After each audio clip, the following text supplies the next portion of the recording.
Bring the City of Yamhill City Council meeting to order on Wednesday, June 12th, 2024 at 6:31 p.m. May I get a roll call, please? Has to be here. Potter here. Gordon here. And two councilors have an excused absence, but we do have a quorum, so we will continue. Please stand for the flag salute.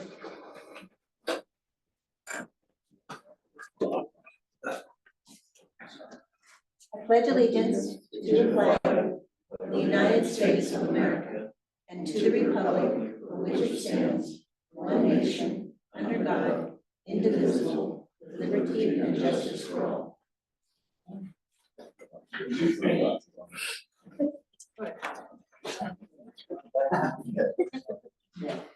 So I have the great privilege and honor of introducing a new city administrator for the City of Yamhill.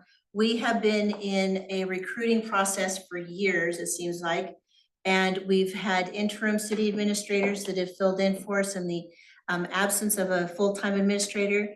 But now we actually have one, and I would like to introduce Shelly Reimer to everybody. Please stand so we can all clap for you. I'm very excited to have her. She brings a lot of skill and knowledge to the table. I think she's going to be a good asset for the City of Yamhill. I think she's got some great plans and ideas and ambitions and desires to see some forward movement within the city. And so it's good. She's already dived in. She's been here 3.5 weeks. Three today. 3 weeks today.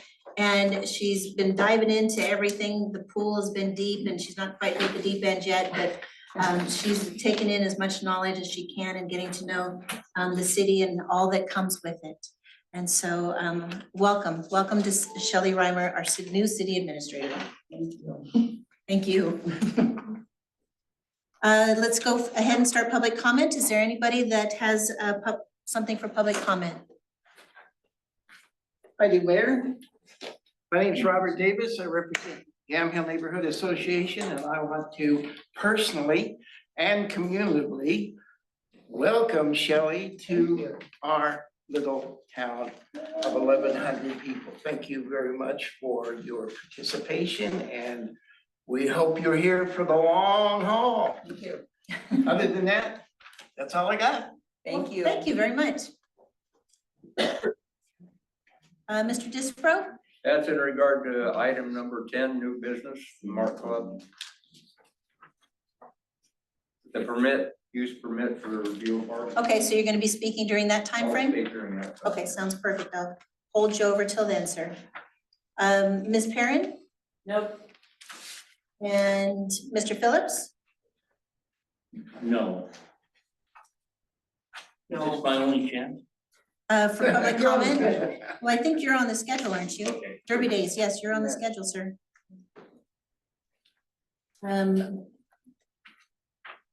Mr. Brad Windecker? No. No? Okay. And Pam Kirsch, you're also on the agenda, correct? Okay, all right, so we'll just move forward. There are a few online, but no one is raising their hand at the moment. Thank you for checking. I do appreciate that. I will announce though, if there's anybody online who would like to speak during public comment, please raise your hand or unmute yourself and go ahead and speak.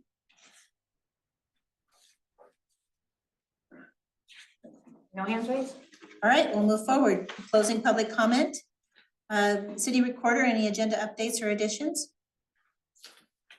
Well, the packet wasn't updated from when it was posted. I did do a preliminary agenda. There's a few changes from that. So just for clarification, I'll just list what I added to the final agenda. I added the introduction of the city administrator. I added a presentation for Derby Days. Removed a resolution that was unnecessary and added the city administrator highlights report under departments reports. But those are all on the agenda posted online and the agendas you have in front of you. Excellent, thank you. All right, consent agenda. Does council have any questions regarding the financial statements or minutes from the February council meeting? No. No? Can I get a motion then for the consent agenda?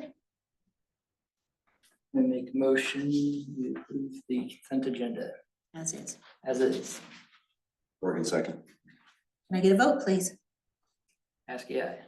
Potter, aye. Corrigan, I. Consent agenda has been approved. Oaths of office. Ms. Phillips, please join me.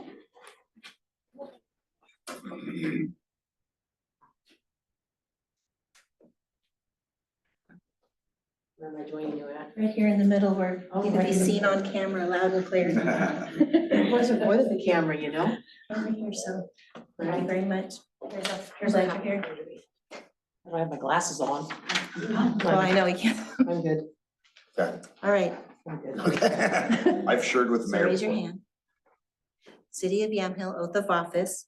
I, Kathy Phillips, I, Kathy Phillips, swear that I will faithfully support the Constitution and laws swear that I will faithfully support the Constitution and the laws of the United States of America of the United States of and of America the state of Oregon and the state of Oregon and the charter and ordinances of the city of Yamhill, and the charter and ordinances of the city of Yamhill. and I will perform the duties of Water Advisory Committee member I will perform the duties of Water Advisory Committee member for the city of Yamhill for the city of Yamhill to the best of my ability, to the best of my ability, so long as I may continue in this capacity. so long as I may continue in this capacity. Congratulations and thank you for your service to our city. Can I ask you a question? Absolutely. What do you expect out of the Water Advisory Board? What is our goals? Well, for me, I can't speak for the rest of the council, though I'm sure they'll have opinions as well. Is to continue what we started and see that continuing forward. There's been a lot that's happened between the end of the last water advisory and the beginning of the new one. Okay. There's been updates in the grant processes, updates in funding Okay. that's coming up. And so we want to kind of update the whole process of where we were and where we're going and where we want to be. I know that our public works staff has been working on intertie line information. And so all that will need to get kind of updated and then to move forward from Okay. there. Perfect, thank you. Yeah, I'm glad you asked. You want me to sign this? Ms. Patty Perrin, please join me.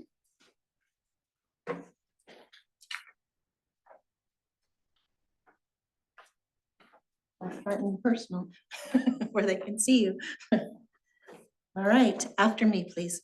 City of Yamhill Oath of Office. I, Patty Perrin, I, Patty Perrin, swear that I will faithfully support the Constitution and laws swear that I will faithfully support the Constitution and laws of the United States of of America the United States of America and of the state of Oregon and of the state of Oregon, and the charter and ordinances of the city of Yamhill, and the charter and ordinances of the city of Yamhill, and I will perform the duties of Water Advisory Committee member and I will perform the duties of Water Advisory Committee member for the city of Yamhill for the city of Yamhill to the best of my ability, to the best of my ability, so long as I may continue in that capacity. so long as I may continue in that capacity. Congratulations and thank you very much for your service.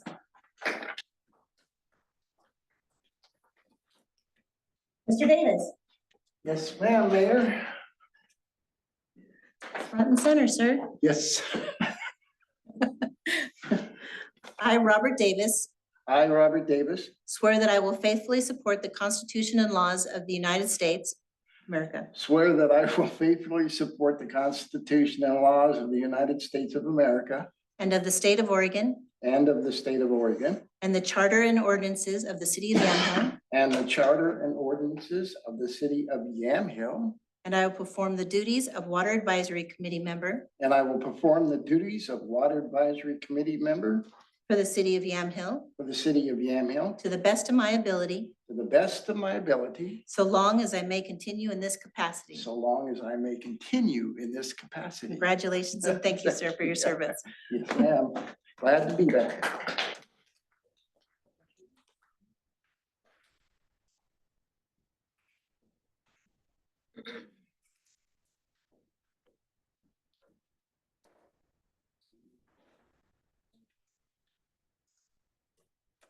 That is always exciting to do. Presentations, Mr. Jim Phillips for the Yamhill Community Club Derby Days update. Please join us at the podium, sir. Please introduce you. Got one of our other community club members here with me. This is Brad Windecker. Did everybody get a chance? Did we get a chance to get any? Yes. Very good. That's kind of Mr. Rankin? just a quick one, yeah, what we've got going on. It's pretty much the same thing. We've got a beer garden going on and the cars will be there Friday. On my notes, one thing it just dawned on me, we probably haven't asked Chief Graven about a parade permit. I think that goes through you. Yes, and my inside source with ODOT, I applied yesterday and he responded today and the permit is approved. So we're good to go. Nothing to it, nothing to it. And we have our next meeting is on June 27th. I think it's 6 o'clock, but we're gonna do it at the park. So if anybody wants to join us for a community club meeting, we'll be at the park about 6. Kind of go through the, whatever else we got coming up for Derby Day. What day, Jim? The 27th, next Thursday, I think it is, last Thursday, June 27th. 2 weeks from today. For tomorrow. Yesterday. 2 weeks from now. 2 weeks, yeah, Thursday. Thursday. I'm pretty sure that's. Biggest change to the schedule is there's no fun run this year. Oh, there isn't. No, because our fun run person stepped out of the committee. Oh, no. We're And fighting volunteers, that's always the big question mark. someone else wants to do it, but their mother passed away or was sick or something, so they just didn't want to do it this year, so I'll be back next year. Brad has been working on our new website, Yep. got the term right? So the Yamhill Community Club now has a website you can go to. It's yamhillcommunityclub.org. And so the schedule for Derby Days is up there. We've got the directions of everything for people. So try to make it a lot more easy to find the information about Derby Days this year. So that's going to be exciting. And then in the future, the website will expand it to more aspects of what's going on in Yamhill and what we're doing about what's going on in Beulah Park and so forth. One of the things we were trying to do is gather up, if anybody's got any pictures, past pictures of Derby Days, parade or anything like that, we'd love to get a hold of them, and put them on this webpage, so. And then we're also dedicating the ramp this year to Lonnie Lonnie Strode. And the ramp has seen better days. And so it hasn't been painted in a really long time. There's a couple of, if you can imagine, it's a post with a ramp on it. So there's shims in there that closes that gap. A bunch of those are missing. And so I wanted to propose if the Yamhill Community Club could paint the ramp and do basic renovations to it. We're happy to pay for it, do the labor. But we just wanted to check with the city and see what the process is if we're gonna do like paint, put some screws in, you know, put some pieces of wood in there to make sure that everything works. So where would we start, do you think? Jason's probably the first guy to go to. Do you have any issues with them coming to you and No, not at all. They would just have to fill out the insurance form. Okay. Policies. Yeah, I think we can do that. Yeah, we'll check with you before we, I think we have a date, one of the Saturdays to do something, but we'll. Yeah, I'll pick a Saturday and ask for volunteers to come down and do it, yeah. And then if we have a nice red, white and blue Derby track for Derby Days, that'd be pretty cool, I thought. Yeah, sounds good. that would be very cool. So on that note, the city has an event coming up that this city is sponsoring.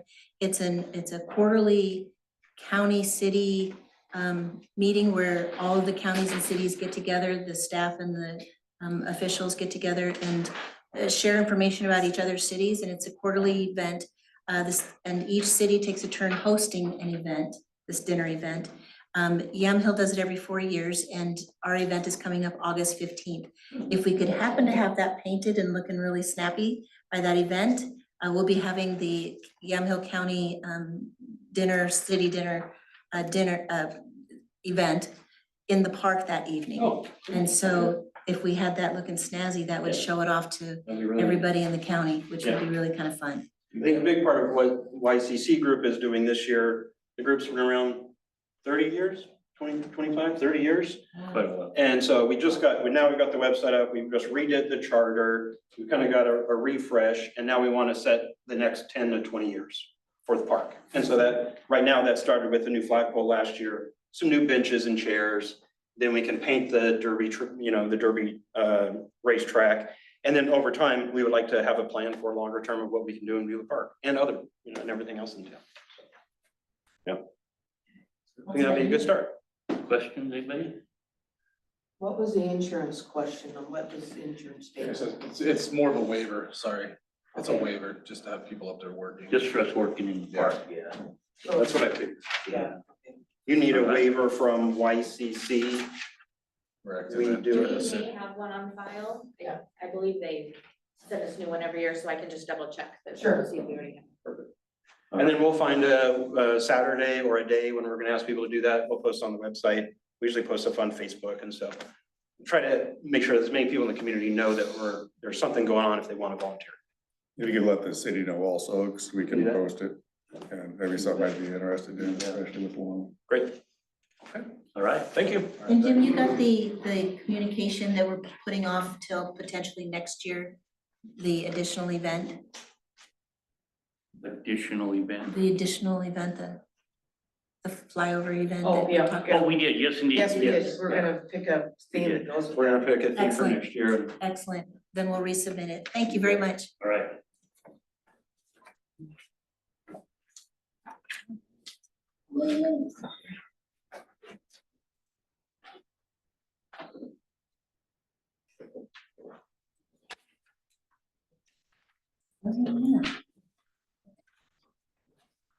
All right, committee reports, planning commission.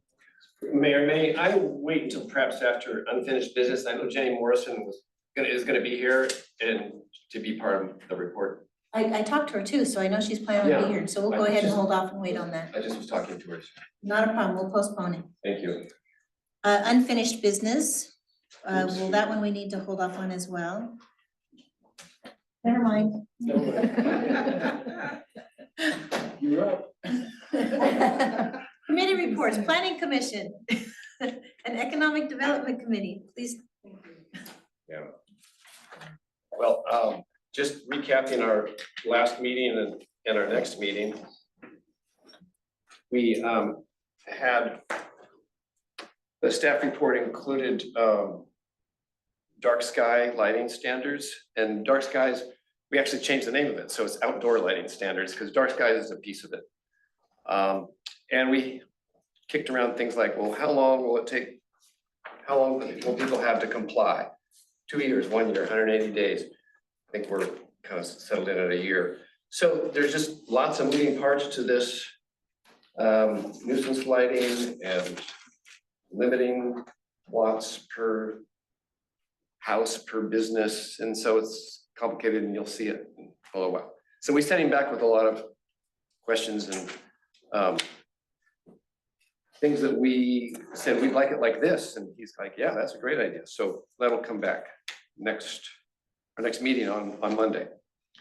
The second thing he brought to us was a staff report, which included revisions to combine Title 11 into Title 10. So it will all be one title called land divisions. And we started reading the first 5 pages, and he asked us, did it make sense as you read it? So we're kind of proofreading this to make sure people like that aren't trained in understanding such documents we can understand it. So that's what he asked of us.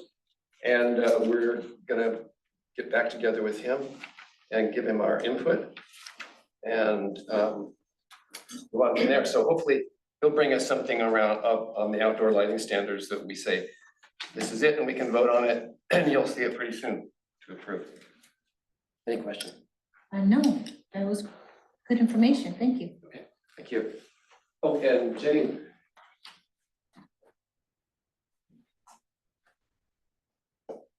Hello. I'm here on behalf of the Economic Development Committee and where we are now. So when we were formed a year and a few months back, the objective was to come up with codes that reflect what the community wants and then also identify grants that could be helpful for the community. And so to provide kind of like some back support for the planning commission. And so now things have happened, you know, so the last year and few months has been great. And so now we've got the formula business restriction recommendation that's gone through. And I think there's some things, I think you've heard me talk about this before, but like the sense of urgency with trying to define what needs to happen in the town before things that we don't necessarily want gets pushed through. And, you know, rightly so, because of the way the codes are, and the planning commission has to approve what is, you know, legally there. So we've had the opportunity to provide input and do some research. There's also the historic element, you know, the historic like designation for the city. So where we are now is we're so excited because now we have Shelley on board, and we've got things that have come to place, you know, come into play with 3J Consulting and with Doug Rux being involved. And so we've kind of gotten to this point where we have achieved some goals. And where we want to go now is determine what makes sense for our committee. We definitely want to keep participating, and we appreciate the opportunity to participate and have input. I think it's valuable, but we also don't want to like overwhelm Shelley. It's like, okay, well, here's your to-do list. So we want to make sure that what we're doing is helpful and needed. And so what our next step seems to be to have a good conversation. And earlier we were meeting, you know, Ken and spoke, you know, with Shelley last week. It's like, okay, here's where we are. We've got people from the Yamhill Downtown Association involved. We've got Yamhill Neighborhood Association involved. So we've got these interested parties. So what we want to do is make sure we're using the best use of our time that fits the needs of what you guys need and what Shelley could use. And so next steps would be have a conversation, a meeting to determine where we are now with all the grant application process. You know, there's just a lot of new things and potential positive things happening, but we want to do it in the right way. So instead of meeting just to meet, we would like to meet with purpose. And to rewind slightly with the Yamhill Downtown Association, we're also reconnecting with the Oregon Main Street organization and have things that we can pursue with that. And so we're committed to meeting their timeline and utilizing them to the full extent that we can. So there's that. So I think all of these things can come together and have some positive input, but again, we want to do what's needed. So next step is I'm gonna talk to you. Okay. Thank you. Excellent. Thank you very much. Looking forward to seeing some of those ideas and plans.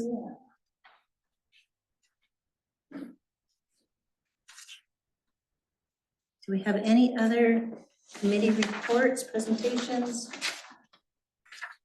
Not at this time. All right, unfinished business. R 20-820 resolution approving the code amendment to Title 10 of the Yamhill Municipal Code establishing formula business regulations. Council, do you have any questions? What were your thoughts on this resolution? There was a lot to take in on that. There's a lot to take in. I think it's a good starting point, and I appreciate the work that they did to get us there. Any concerns, any recommendations? I don't have any concerns at this point. I think that it's something that could be added to in the future if needed, but I think it's a great start. Okay. And what kinds of things do you think should be added in the future that may not have been addressed at this time? So I know that in some other cities where sort of a theme or a style of city takes place, there are regulations just as far as the text of the sign. Mhm. For example, if you wanted a Starbucks in Leavenworth, it has to be a German style lettering. And you have to, eliminate certain colors and only certain colors are allowed. Some cities that have done some things like this, they've eliminated, you can't have golden colored signs, so McDonald's put a giant blue arch. So there are things that you could do to tighten up and sort of stay ahead of the wave. If we thought we wanted to do that, or, Okay, oh, and so this is a good start, I think it's usually? wonderful. Okay. And Counselor Askey, your thoughts? I agree. I don't think I have anything else. No? Are you both ready for a motion? Mhm.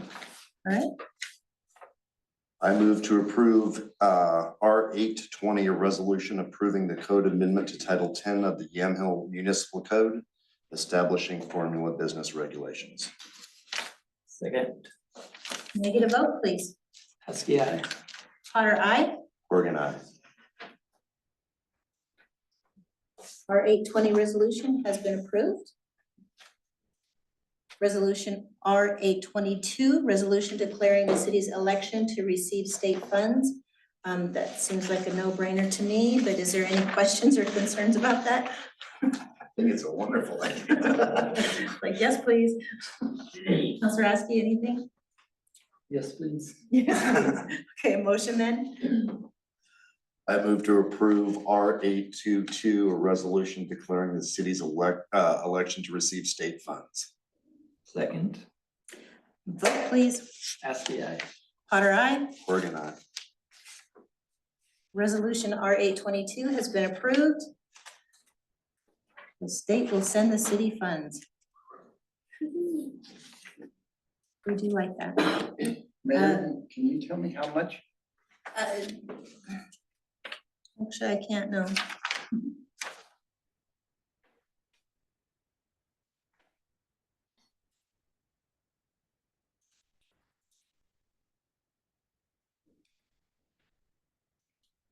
I think there's variables that come into play, and I don't think I have that information on variables to make that happen. More than $1 though. More than $1. More than $1.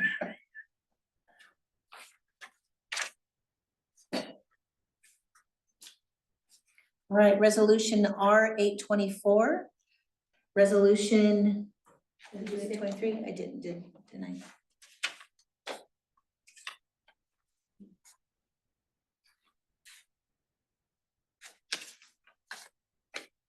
All right, got it.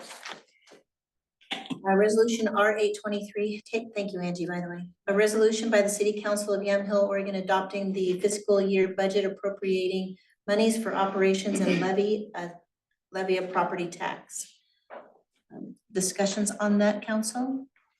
This is essentially approving the city budget for which we've been through multiple times. Multiple times. And the budget committee has approved and now just requires a council approval. Very happy with the budget. So no changes, no inputs, no updates, no concerns? I think it went great this year. I think it was a smooth thing. It was great. It really was for the Best first I've been time involved with. ever. It was, and we owe a lot of that to our finance person and our contracted finance, our budget preparer, which was very helpful. Which would have been Kara Corrigan and Ross Schultz. Again, yes, very smooth. So no discussion? Do you want me to read for the record? Yes, please. Would you read that for the record? Yes, Mayor Potter, council members, tonight, Resolution R 823 represents the last public step in the city of Yamhill's 24-25 budget process that began back in January of this year with council's goal-setting session. As a result of the goals set by council in January, staff presented their proposed budget to the budget committee in April. The committee reviewed the document and formally approved it on April 17th. In May, the council held a public hearing on this approved document and took public comments. Tonight, as the last public step in the budget process that began in January, Resolution R 823 is a request for council to adopt the City of Yamhill 2024-25 budget document, set appropriations, and levy the property tax as included in this resolution. With your approval, staff will file this budget and this resolution with the county and state as required by law. This will mark the completion of the 24-25 Yamhill budget process. Thank you to the Budget Committee, Ross Schultz and Kara Corrigan, Budget Officer, for their time spent on the process, and staff recommends approval of Resolution R 823. Excellent, thank you. A motion. I move to approve R 823, a resolution adopting the 2024-25 fiscal year budget, appropriating monies for operation and levying a property tax. As is. Second, Get a vote, please. Askey, aye. Potter, aye. Corrigan, aye. A raging aye. Yay. It's fast with three of us. It is faster, isn't it? All right, resolution 824, a resolution for property surplus. Over the years, the city accumulates property and then wears it out and then needs to dispose of that, but needs to remove it from the budget or from the city's surplus or from the budget city's property. Remove it as city property to dispose of. So we need to give the city permission to dispose of city property by surplusing it. So that is what this resolution is asking. So any questions about this regarding anything from council? Where does it go in your surplus? So this Is one, that just been recycled? Is this the Yeah. boat anchors? yeah, So these were Windows XP from, there was a resolution back in 21. They have them taken offline and disposed of in accordance with Criminal Justice Information Services protocols. Our IT at the time was supposed to do that with the hard drives. Didn't happen. So instead of just following through with that resolution, I wanted transparency just to know that that has now the process with CJIS that I'm doing myself with the disposal of the hard drives appropriately. And it's Windows XP, so they're no longer a product that's usable and they're 15 years old. So they're worthless. They have no value. to anybody. Never did. So hence the boat anchors. Okay, and Councilor Corrigan's question was, how do you plan to dispose of the surplus property? The garbage. Boat anchor? Or boat anchors if someone needs a boat anchor. Yeah, so they're garbage. Okay. And And they're disposable to garbage without creating any. there's a information 12-page document for CJIS of what the process is for the hard drives, so. I could explain all that, but No, We're good. no, we're good. Computerese, no, thank you. Okay, excellent. So we just need a motion. I move to approve R 824, a resolution for property surplus. Second, Vote, please. Askey, aye. Potter, aye. Corrigan, aye. Resolution R 824 has been approved.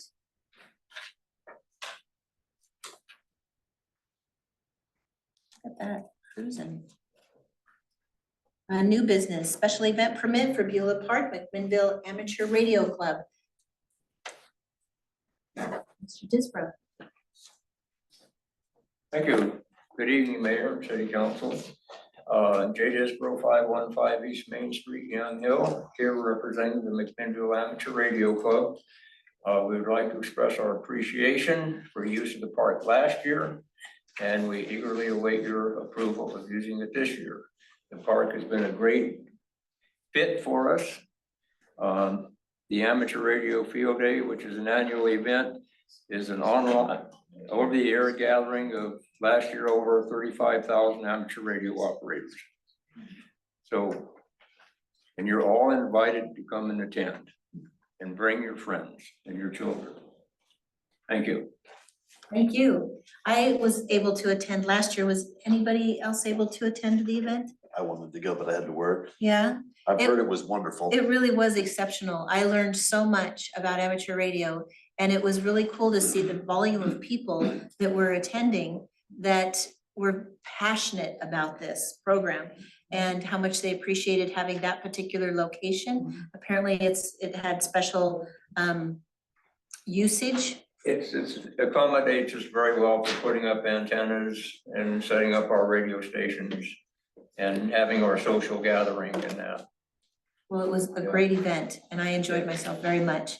I know that you took care of the property appropriately, which we're grateful for. I have to ask Jason, is there any reason why they shouldn't be able to use the park for that event? The only thing I spoke to Jay about was in regards to parking on the asphalt, as far as we've been pretty stringent on YCAP with, us having special permitting with handicap stickers, permitting those individuals. I only feel that it's fair that we, as a city, still do that justice, just so that that message is out there that, is for all parties included. He seemed. We'll work with the superintendent and make sure that we get it right, so we don't get in trouble for next year. Excellent. And Chief, is there any safety concerns that you need to make Jay aware of, or? No concerns. No concerns? Yeah, the event went well last year without any issues or reports for law enforcement. All right. And with that, I encourage you to have a great time. Thank you. Thank you.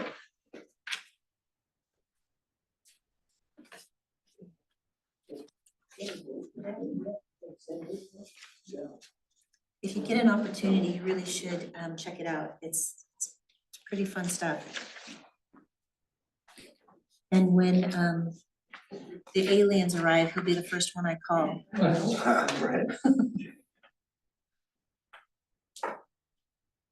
All right, caucus 2024 schedule, Angie, please. So it's that time of year, and we need to set a date for the caucus. After discussion, we decided probably the 31st of July at 6:30 p.m. at Balboa Park would work. I just want to make sure that works for all of you, and then you authorize us to go ahead and get it going. What time of day? 6:30 p.m. I figured that would give people more time to get home from work, because it's during the week. Have we identified a potential facilitator for that event? We have spoken with someone, I believe that Marty Bouts, I think, did say that he would be okay with it. I want to confirm just the date and the time. He's an outside resident, so that would be appropriate. Okay. All right, great, thank you. Any questions from council? That sounds great. And the caucus is for the two pending vacant positions for next year, council positions, and the one pending vacant position for mayor, is that correct? That's correct. Okay.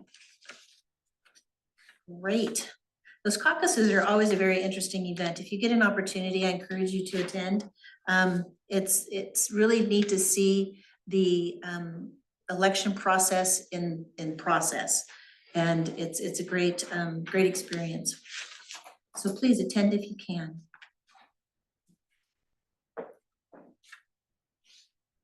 You don't need any approvals on anything from us, do you? We're just information only? Okay, Yeah. thank I you. believe the ordinance states that it's required that the city council direct the city staff to establish a date for a caucus. A date was established for July 31st. So that's, Make that official? You want that formal? no, it's just, Yeah. the point is that the council is required to direct the staff to set that. All It's right. a small mute point, but No, I appreciate that. You've done this much longer than I have, Jay, so I respect your experience. May I get a motion then from council? Oh, we're good. So we're to direct staff? A motion to direct staff with the approval of the rest of the council. With approval, with a vote or approval. So I move to direct staff to set a date for the caucus 2024 with On July 31st. on July 31st at 6:30 p.m. at Beulah Park. Second, A vote, please. Askia. Potter, I. Corrigan, I was really smart. I was you was about to say we should add a Western thing into that. Too funny. We could, Formal. we could do that.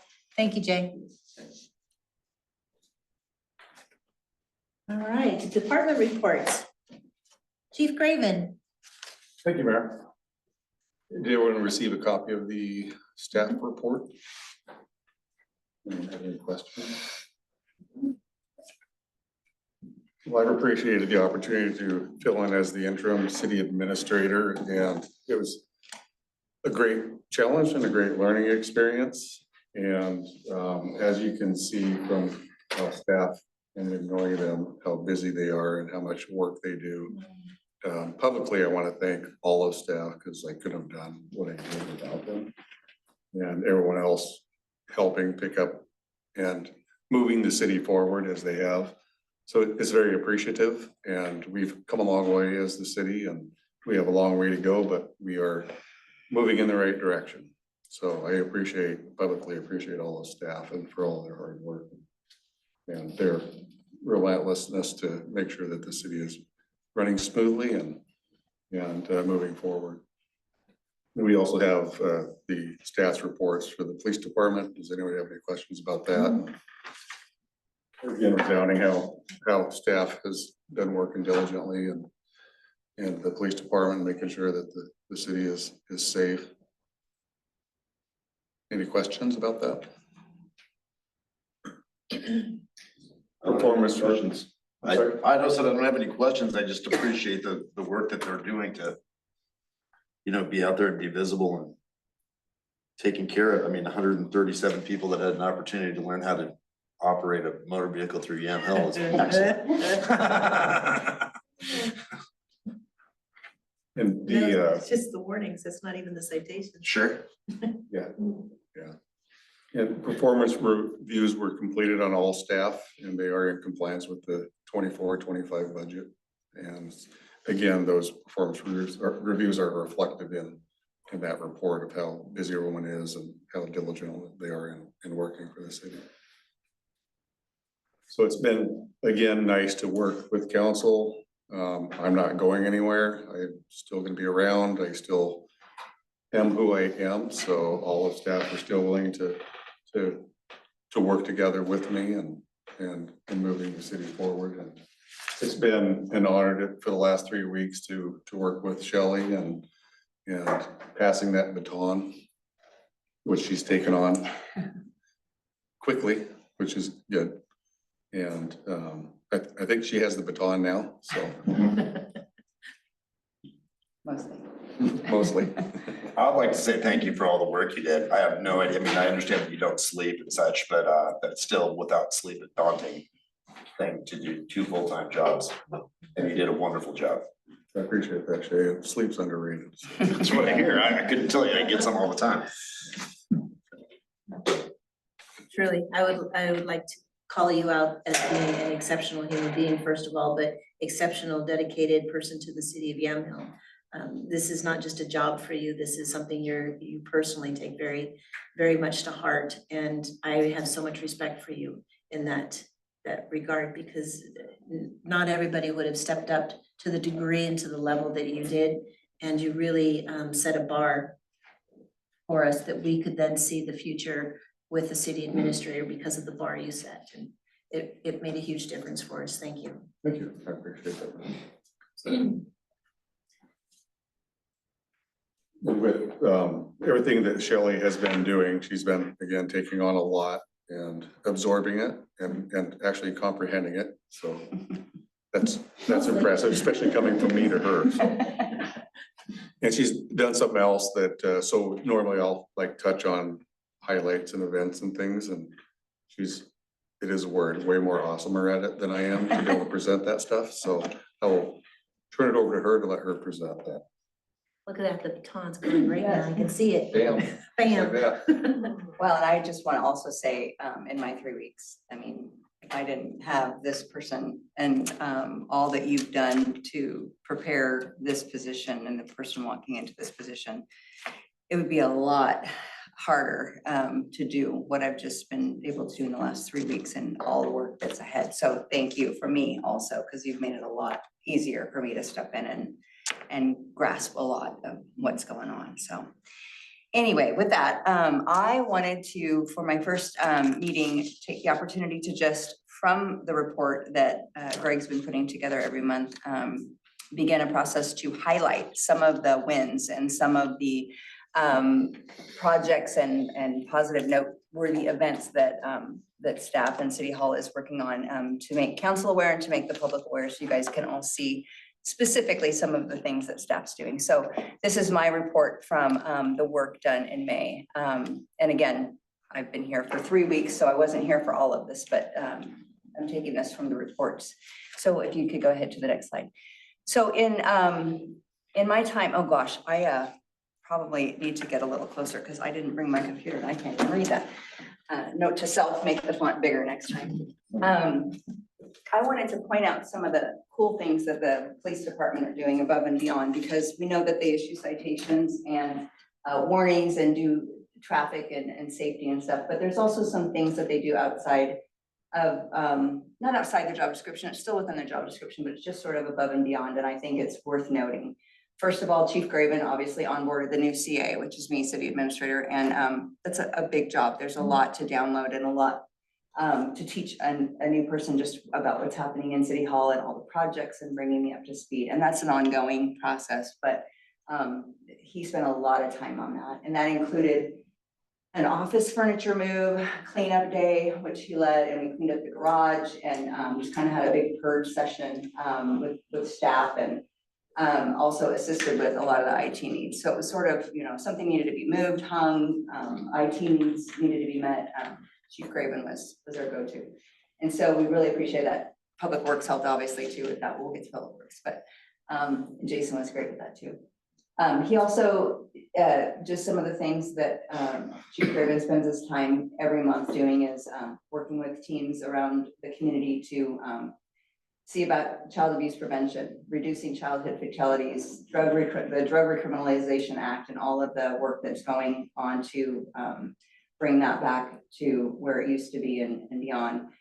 Suicide prevention, and then NARC training. So in addition to being interim administrator, police chief, running a police program, and then the regular duties, those are just a few of some of the highlights that stand out that he does on a regular basis to keep Yamhill safe and participate in those statewide programs. Corporal Van Cleve, noteworthy, he conducted multiple welfare checks on citizens to ensure safety. There's specificity to those, but I didn't want to call it out just for privacy's sake, but a number of things he did to ensure citizens were safe and check out the welfare of people. He assisted with a Spanish translation for non-English speakers, so it's noteworthy that we have a dual language officer available to us when he can help other agencies when they need help with that sort of thing. And then just raising and lowering flags for Memorial Day, again, within their duties, but just noteworthy. Officer Miller assisted with a hit and run. He assisted 2 burn victims to help them to life flight after the garage exploded, and we got word that both are recovering at home, which is great news. And then also assisted another suicide patient needing life flight. So not your everyday activities for most of us, and noteworthy. The SRO and Reserve Officer Livingston passed his FAA test to become a drone operator and wants to work on bringing a drone program here to City of Yamhill, which would be beneficial. And then, of course, working at the prom at the high school just to ensure student safety. And then Reserve Officer McMillan passed his required CGIS and LEDS training and is doing additional training that he needs to do. He's now moved on to that next level of training. So just some of the things that they're working on outside of these things. And you can see these statistics, the number of hours worked, number of miles driven, number of calls and activity, case reports, arrests, circuit court citations, calls for service, etc. So those stats are available, but I wanted to call them out at this meeting. Forward. Public Works, I was able to tour the water treatment plant with Jason. He also took me up to the reservoirs and the lagoons and showed me all the different things that really helped to be able to see those. We also had a meeting with our engineers, and we're getting our CIP lists up to date and on the website soon. So that is something to watch for here soon, hopefully. There is a grant we're working on from Congressman Merkley to begin the project to study, the intertie study, to get water, to get us connected potentially to our water line. So that grant, those meetings are underway. We had a call today, and just getting that process rolling. There's another grant we initiated with Small Cities Allotment, SEA, for sidewalk and street improvements on East Third and Maple to Hemlock. We're putting in for it. We don't know if we're gonna get it. There are some median income requirements that we're not sure that we're gonna qualify, but we're gonna put in and try anyway. And then the impound channelization study has begun as well. And then I think most of you know this, but it's also still noteworthy to call out that Jane Heinrich Park RC track was installed, and the Safe Route Sidewalk project to South Yamhill Nature Trail has begun. And just some pictures to show you guys. Here's the track. Oh, so go back, just in case people didn't get a chance to see it yet. So just, I think everyone's probably seen it, but that's up at the Jane Heinrich Park. So kind of cool to see that. And then the next slide is just before the sidewalk improvement, and now it's under construction, and we can show it obviously when it's complete. But I've actually already walked on the constructed part because I went down and took a couple walks during my lunch when I wanted to get outside and take a break. So it works, it's great. Next, planning department. So I've been working with our contractor, Walt. And we had a kickoff meeting with 3J, Doug Rocks, Walt, myself, and DLCD on the grant for the housing codes and downtown development code update. And we've got a scope of work, a calendar of deadlines. We know city deliverables and timeline for payments. The scope of work, I believe, has been posted on the website. Correct. And there will be a community engagement opportunity. This is going to be the really important part for you guys to come. Those will be scheduled, I believe, in the fall. There will be at least 2, and then a third with a public work session with council, where you guys will comment on and provide feedback for the information that's provided from this study. And that is a requirement of this grant, and so we will be putting together a committee of citizens to participate in that. So we'll obviously announce when that time is, we need to hear from you. And then the anticipated completion of this grant is May 2025. So this should be done in a year. And what this is going to do is update our codes to where, when the time comes that we're ready for development to come, we're up to code and using our properties in the way that they're coded. Okay, looks like these. Inside City Hall and administration, just some noteworthy things. Again, we did the office move and cleanup. That was quite a couple 3 days process to get that done, but it was a great team effort. I will be attending an OCCMA conference. That's the Oregon City County Managers Association conference in Hood River this month in June for free. I won a scholarship to that for my conference fee and hotel. And then Angie just completed a week at the City Reporters Conference where she learned a ton and is going to be downloading to us to make sure we are all in compliance on all of our processes. And then Kim just completed a final certification at the Oregon Association of Court Administrators, I believe is what that stands for, just recently. So she completed that certification. And then just again, outside the box, a woman came in one day a couple weeks ago, an elderly woman came in, and Angie and Kim were in the office, and she said, "I'm really sorry to bother you guys. I don't know where else to go. I have a flat tire and I don't know what to do." And so Angie helped get a nail out of the tire and pump it up. We pumped it up and sent her to Les Schwab. And then sent her off to Les Schwab, but then above and beyond, called down to Les Schwab to make sure that she arrived, and she had, and they fixed her tire. And so just, you know, little things that I think are worth mentioning. It's really nice that this community is so helpful and friendly and willing to just go out of their way to help people. So that's that. I think we have one more. In the Human Resources Department, we have one open recruitment for a utility worker 1, and new hires, myself and then Reserve Officer McMullen were some recent hires. Go ahead. Sorry. City Council, I have been able to meet weekly with Mayor Potter, and that's been really helpful and going over several projects. I've also met now with Councilor Ichari, am I saying that right? Askey, which was a great meeting, and Corrigan, had great meetings, and then Councilor Jensen, I will be meeting with next week. And we had an opportunity to discuss their vision for the city and future goals, their expectations and goals for me. And then we have plans to schedule a future retreat, kind of a one-day in-town thing where we're just gonna brainstorm and prioritize that Doug Ruck's list, as well as any other things that come up.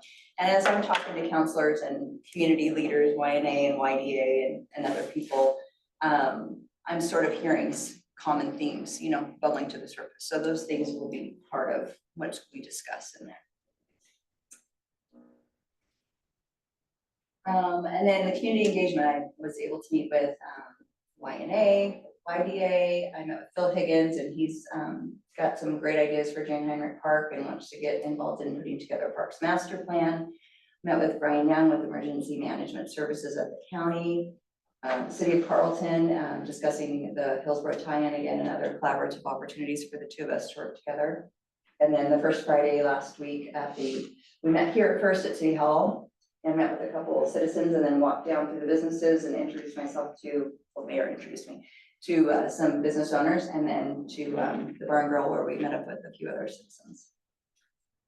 And upcoming events, Derby Days, July 19th and 20th. I have that wrong. The 19th and 20th. The Yamhill Caucus, July 31st, and the Yamhill is, City of Yamhill is hosting that city county dinner here in August 15th. And as you can see, residents, tax dollars are hard at work, and we thank you for supporting city staff, and I'd be happy to answer questions if anyone has any. Counselors, any questions? No, I thought that was very thorough. Do you mind if I allow anybody to ask questions? Is there anybody else that has questions for her? Mr. Disbrow? Congratulations, that was a great report. Thank you. Having been on the council for 10 years when our city recorder had no input, I really appreciate what you've done. Thank you. Appreciate that. Any other questions? I'd like to make a comment, please. So on behalf of the Yamhill Downtown Association, just we're so excited to have you here. And then I do want to add on to what you were talking about with Chief Raven and Public Works, all the work that they've done and supporting our event, from the extra support with the police, the whole RC track. That was a huge plus and plug for the community. And so we are so incredibly grateful for everything you guys do. It's just fabulous. So thank you. Would you put in perspective for us the amount of time and energy percentage wise, or that you see going forward, or maybe from your past, to put toward economic development and, you know, the kind of things that the YDA and the Economic Development Committee are coming to you with, and the grants that are going forward? I mean, there's a lot to do. And yeah, can you give me a feel for that? Do you feel like this is a big part of what you do, or is it 20%, or I don't know, try to characterize it. It's sort of all of it. It's kind of simultaneous, like, so we were kind of talking about this today because obviously there's a need for development and growth, and growth, I mean, you know, managed growth and what the citizens want. But it really has to all kind of go together. So we need economic development, we need parks, we need water, but you can't have parks without water, you can't have housing, you can't have new commercial without water, right? So you have to have the grants for the water moving and going, and you have to have potentially, you know, this idea with Jane Heinrich for the softball parks as potentially the catalyst that starts to bring some people to town who then want an ice cream store or a coffee shop or a bakery or something extra, you know, to shop at. The the community that comes through and stops at Viola Park on their tour through the different signs that they stop at. I can't remember the name of it, but they need a place some places to shop and spend some money. So we need to have a parks plan that accommodates that. We need water to support the parks. We need development down here and some businesses to come to town. So it kind of all has to be happening at the same time, but in my mind, it's all happening for that goal. It's for water supports economic development, park supports economic development. Bringing the types of businesses that the community wants. And I told this, I think, to you last week when we talked, Rocky, that, you know, it's really, you guys tell me what you want your town to look like, and then I manage the process of trying to make, you know, get that, shepherd those projects through. So that's how I view it. And so I feel like the community engagement piece is critical. Like, we have to know what does the town want, and then map it out for not just right now, but 30 years from now. What do we want this to look like? And let's put plans in place for that now. And working with like YDA and YNA to make those things happen. So I kind of look at it all as one, but it's all moving toward the economic development goal, because that's how you fund the city to make it what we want. I heard you talking about infrastructure, the softball, the park, the water. And then I also heard you talk about you want input. One of the grants is going to facilitate that, is it not? One of them, you said? Yes. Yeah, so the one in particular requires it, that's the planning one with the housing code updates and the downtown development. There are two grants that are happening simultaneously to make just sort of more economical. And so those both require community engagement. So a citizen advisory committee will need to be put together and then inform that group that I mentioned, Doug, myself, Steve, and Strategic planning group, the issuing grant, and the council. Yeah, to inform that with the community's wishes on that and the direction they want to see. Downtown development grant will probably give you some outline as to what the vision will be. Right, and that's one of the things we want to meet with to talk more about that. And then, you know, even down the road, we're going to have future grants, like for, if we want to talk about a new city hall or anything like that. I mean, that's going to be something that the community is going to have to be a huge part of that, to tell us, you know, down the road, this is what 30 years from now, we need a building that accommodates this. This is what, you know, or staff that's going to look like this. So it's an essential part we have to have. In grant writing, can you talk about the importance of that in this vision for Yamhill? And is that your job? Say it again. Is grant writing to kind of facilitate these plans? Is that your job? Is that something that you'll be spending a lot of time with? Or yeah, it's going to be a big part of my job. It is a big part of my job, but like chief creative rights grants for police and stuff. And Jason and I work together on grants for public works, but then there's other grants that, you know, I'll pursue. And then sometimes it's the contractor that's actually writing the grant. So it just sort of depends on the situation, but ultimately it'll be my job to manage those and make sure that they're on track and on budget and moving how they should be, whether I've written them or not. But yeah, that's where it'll ultimately stop with me. Question. We've talked with YCC potentially pursuing some grants for the park. There's a number of corporate grants, Weyerhaeuser and T-Mobile has a small town grant. Should we be engaging this, if we want to think about that, should we engage the city to do that? Should we be applying for a grant for Beulah Park or just ourselves?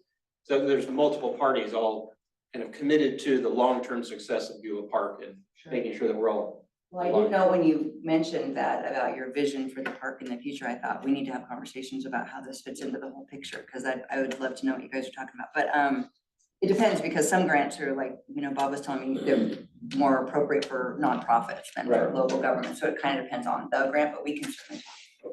and having the partnership of each other makes a difference too. I know with YDA, when they've done grant opportunities, we've supported that effort. And vice versa, they've supported our efforts on occasions as well. Yeah, So sometimes being partners in it. a letter from the city council and on behalf of you guys, there's something is kind of the way they can support that. It's a team effort. That's one of our goals, to start updating our bylaws and getting ourselves all, get a mission statement and a few things like that, so we were ready to go out after. We've got some money sitting there now to help maybe fund matching funds for grants or something, so. You have huge potential. So Shelley, speaking for YNA, you know that we've already submitted for 2 grants totaling almost $200,000 for disaster preparedness shelter equipment. We're soon to get an answer. I'm hoping we're on the list. But with that said, all I can say is if they approve us for our $200,000 worth of equipment, one is a Connex 40-foot full of disaster preparedness equipment to shelter 100 people or more. The other is 2 50,000-watt generators on trailers to support the T&E store and the high school cafeteria. If we're able to get those grants, we're going to have a lot of work, and we're going to need a lot of support from the city, the fire department, Carlton. You know, we are a community here, and our shelter is part of our community. And it will take a village to put this together. And I'm hoping the city and you're forward thinking, and the mayor's forward thinking, and Jason's forward thinking, and the committee's forward thinking is going to support those efforts. Yeah, I think emergency management is really important, and again, we had that meeting with Brian Young at the county, and he was very supportive and, you know, is a resource available for us as well. So I definitely think that's on everyone's radar. Right, yeah. Thank you, Shelley, for your report. Appreciate it very much. So as I said, way more awesome. What's that? Way more awesome. Way more awesome. I did want to also let council know that with the communication of having the staff report, Shelley and I have discussed that, and we want to continue forward with that. So with that type of a presentation, so we'll still continue to submit the staff reports to Shelley from each of us. Perfect. That's I also excellent. wanted to ask about, I haven't spoken with Shelley about this, but it's been a conversation that we've implemented the 2 laptops for council to kind of minimize the paper and to save trees. So I think that's been a productive thing, and we would like to move forward with getting some more laptops so that council all has those. And then the choice would be, if you want the paper, then you can get an email to you and you can print it off. So Is it? that's where I feel in moving forward, but now Shelley's decision, but we've had discussions about it. It's one of those, she has the baton, but moving forward, I think it's a good move for us to seek out, potentially get a couple more laptops the next fiscal year.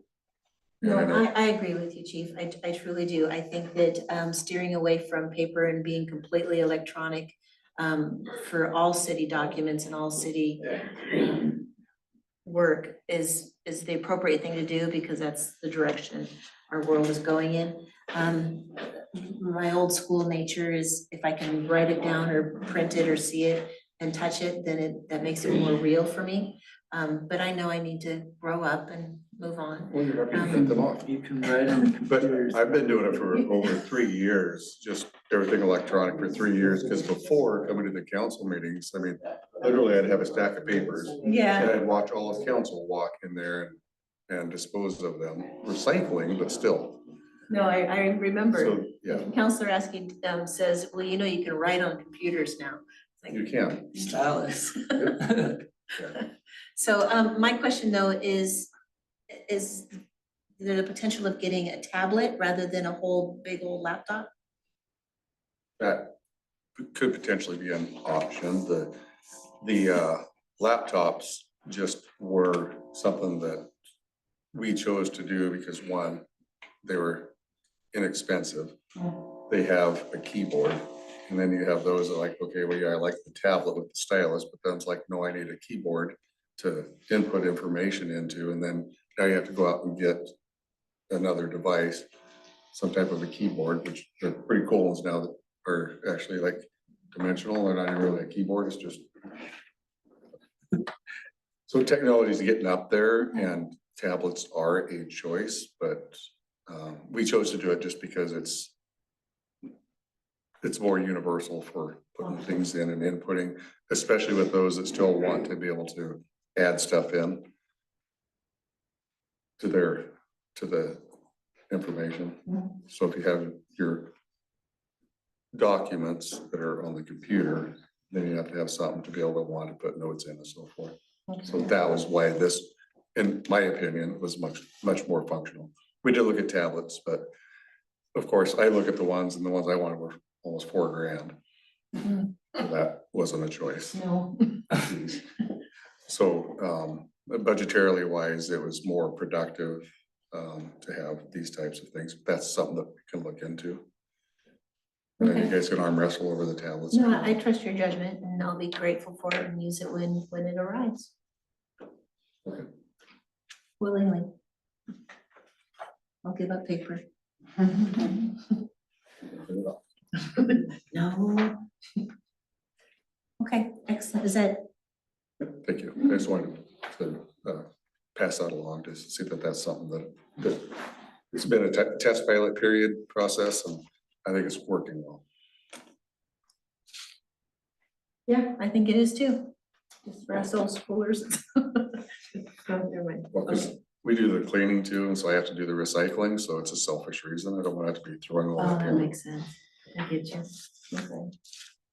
That leads us to Public Works. Yeah. Jason. So we've been working with AKS, we've been working with some contractors. I mean, the key here going into the summer is capturability and capacity. With that said, we're gonna be following through with this in-water work window where we're gonna be putting in the actual 4-foot intake increase. So ultimately we'll have a 7-foot intake at our water treatment for all the water coming off of Turner Creek. That'll be taking place probably latter part of this month, early next month. It's already passed DEQ with inspection permits. AKS has already submitted all the drawings back to DEQ and ODFW for this fish screen. That all looks good. It's all positive right now. So that's a green light project. We've been working with FEMA as far as increasing our reservoir capacity to 2.1 million gallons in total. Everything's looking really good right now. I mean, it's a lot better than what we predicted early on in the process, which was a retrofit. This would be a new completed reservoir up at our current reservoir location. There again, we'll be kicking off a project on West 3rd this summer. That's all distribution line. That line will run from Highway 47, West 3rd, turn up to 2nd off of Olive. We've micro project, kind of like our CIP list. I know I've spoken to you guys about this before, and it seems to really be working. You know, this current cost for this project is gonna be around $212,000. And how we assess that here at Public Works is through old data of leak detection, possible leaks. We accumulate that and then we throw that process at the CIP in regards to what is the greatest capturability of water in that process. So that's how we come to that resolve and resolution there. So those are pretty big projects. Along with that, we will have 3 shovel-ready projects by August for either a channelization project, which Shelley pointed out to you guys during that slide, which will give us the capability as possibly direct lining that impound. So we'll get direct water from the impound instead of releasing it and having that loss to the water plant. So that will be a shovel-ready project. Along with that is the new transmission line from the water plant to the reservoir. It will be all outlined. And we'll also get surveying out of that so we can detect where that line is. That's big with leak detection because there's a lot of unknowns out in that field.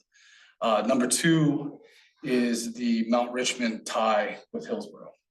That will be completed along with the Merkley grant money. So that if we as a city feel fit that that's the better way to go, then that is already a green light shovel-ready project, along with the railroad corridor to Gaston to tie in with Cherry Grove and Hillsborough. Cool. So those are all the way around big wins. On the wastewater side, we're working with DEQ right now through our ARPA grant to redesign, rewrite our permit. It's 12 to 14 years old right now.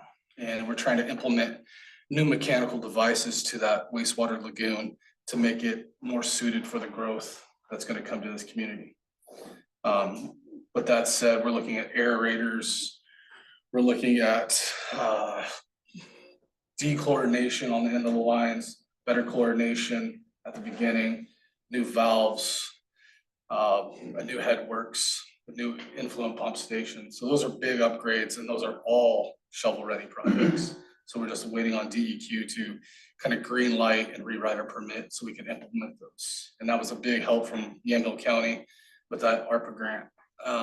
So we've been in those muddy waters trying to get that kind of pushed through. Everything's a process. Out in the streets, Public Works has been doing a lot of work to detect missing valves in our maps. So we've already found multiple, I think we're up to a dozen, which weren't in our maps for isolation points. And that was huge because as soon as we found those, we realized some of the system is looped in that we thought was isolated. So when we do go to shut down in case of an emergency, that water loss is little to nil as far as timeline and timeframes. Along with that, out in the streets, it's a lot of working with ODOT right now. They're gonna hand over some more material to get our crosswalks up and going again. I mean, they've pretty taken a lot of wear and tear. So they're gonna be helping us. They're kind of short-staffed. So basically they're handing over material to Public Works to implement that out there. Parks really look good. I mean, Josh has done a wonderful job kind of keeping those up and we've seen a lot of trail activity as far as pedestrian walking out there, which is awesome to see. So we just keep kind of basic maintenance and kind of implementing little things and working with GIS on our TSP plans to get our traffic study plan up. So when we do go out for these grants, like the small city allotment grant, there again, we're ready for them. That's one missing piece kind of in our CIP is that TSP report and plan. So I know it's a lot kind of coming at you guys, but there's a lot going on, but it's procurements and projects. And I know you guys have seen Highway 47 there south of town, getting its construction done. I've procured 2 bids today. I'm just waiting on a third and then we'll probably get active and get that sidewalk in. So, and big kudos to Vicky for allowing us to, I know that's kind of been hers for years and it was a pleasing conversation that she kind of opened that up. I know it's, typically ODOT's anyways, but it's tough to let that go. So she was really good about that and a lot going on. So if there's any questions. She's been very gracious about that. She spoke with Shelley and I and. Oh, good. Yeah, she's been very phenomenal. gracious Yes. about that property there. Right. Along with that, we did find a 2-inch line in there with a ball valve that we didn't know existed. And so it was actually a win. So And it wasn't a wooden pipe either. it wasn't wooden pipe. No. Mayor, may I ask, he asked if we had any Yeah, questions? feel free. So I commend you and your crew on what you guys do. You guys are really keeping this city moving. Thank you. And if it wasn't for water, if it wasn't for sewer, there wouldn't be any Yamhill for sure. So I commend you and your crew. I am concerned personally, and everybody behind me is concerned about our storage basically crumbling, so to speak. And what, if anything, the city is planning on doing with that aspect. I know it's a big ask, but what good is it gonna do to have that big impound if you don't have any place to store it, or if it breaks and you go from 1,000,000 gallons to 500,000, you know, it's not gonna be a pretty sight. Yeah, no, those are valid concerns. I mean, there again, touching on the point that you kind of initiated there, Robert, is we do our due diligence to make sure that not only is our water quality and capturability high, like it's an everyday process, you know, I know your concerns and they're valid, and we're working really hard on trying to move everything forward. You know, your impound's in good shape. I mean, you have to dredge it. I mean, we've seen sonar, we've done our due diligence there, and we can, you know, bring that to the table. I mean, there's a lot of sediment in there, and but it's cost, you know, and I think getting these projects shovel ready and acceptable and showing the state, showing the feds that, hey, we're doing everything we possibly can. We just need the assistance, and presenting that shovel ready project is gonna take us there. It's gonna take us to the finish line. So, but what about our storage? You mentioned that earlier, though, that we're increasing and That's getting right. I mean, I understand your day-to-day worries, but we're working towards it. Like we're close. And I'm really happy about how close we are. Okay. And I would fret on the idea of throwing a lot of money at something where we could throw it at new. Sure. So hopefully that kind of answers your question. Yeah, thank you. Because you mentioned getting a new tank up there, a new Correct. storage tank, Right. which means the old one the old crumbling one can be decommissioned. And a lot of this has to do with, and I hate to continue the subject matter, but it's out of compliance. And it's not the structure, it's the actual volume, you know, like you guys have been out of compliance for years, not only within your reservoir and in your intake. Oh. So these are steps that drastically had to be taken very quick, rapid kind of pace and speed along with that, Glad you like, caught it. so, yeah, I mean, so that's where we're at with that. And I think at the state level, I mean, Yvette's, you've been out there with me when we've met with them, I mean, they know our concern. They all know, yeah. Yeah, so, And they actually know so well what Yamhill is experiencing, that they send us people all the time. They send us information about grants, they send us information about opportunities we need to be a part of. So they're very not only aware of what's going on with Yamhill and our storage capacity, but they're actively supporting us in changing it, which is really good to know that the rest of the county is on board with us, That's great. Wow. and state as That's well, amazing. yeah. Good job. no, all staff, so, thanks. It's good to hear something about the impound area, because that's been on the discussion list for well over 10 years. But I do have a question on the Mount Richmond intertie. Who's gonna own the pipeline? Who's gonna operate it and maintain it?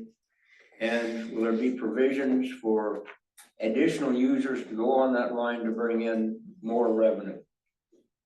I think as we go into this process deeper, I'd be able to answer those questions, Jay. Right now, we're on the design level, so. And that's something that that can be brought to the Water Advisory Committee's attention for them to kind of work through the yays and nays and possibilities, which is why we have a Water Advisory Committee.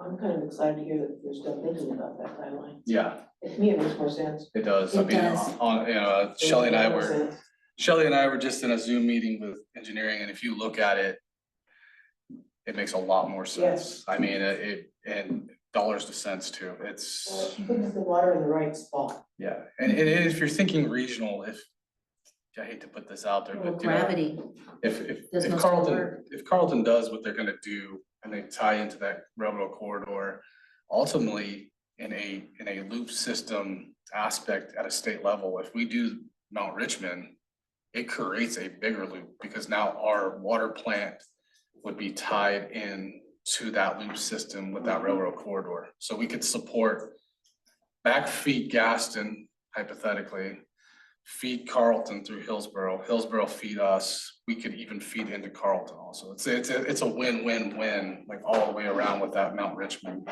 So, Very cool. Yep. I don't know the layout. Where's it gonna come from and where is it gonna go to and go along Mount Richmond? yep, That's up and over Mount, where does it come from? Cherry Grove. Hag Lake isn't. No, Barney, What? Barney Reservoir. Barney. Yeah, they're gonna be implementing a new water plant out in Cherry Grove, which will be treated from the city of Hillsborough. A new water line through there. The pipe will climb the hill and just go right next to the Mount Richmond Road, climb the hill and come back down and Theoretically, snake past over there. There's there'll be a booster pump involved once we get to that hill, but yeah. So I'm interested in Jay's question because that goes right by my house, so. No, that's still on. How much you willing to pay? All right, Jason, is there anything more for No, your that's it. report? Thank you, sir. Appreciate everything that you're doing out there. Appreciate that, thanks. Hard. And it's all the things that we were talking about a year ago, 2 years ago, we're seeing the answers finally. That's just good stuff right there. All right, Public Works, council reports. First Friday discussion with survey update from Pam Kirsch. Pam, will you please present for us what your survey came up with?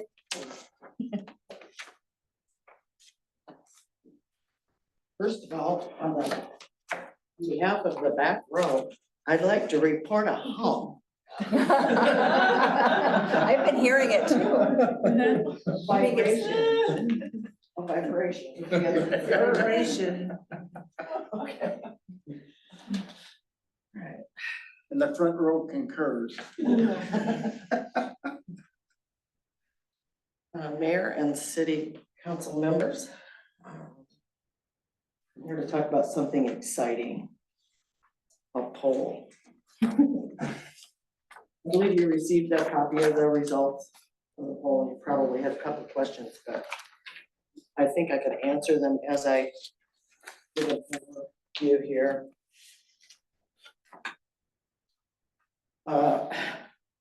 We took the poll April 4 to the 13th.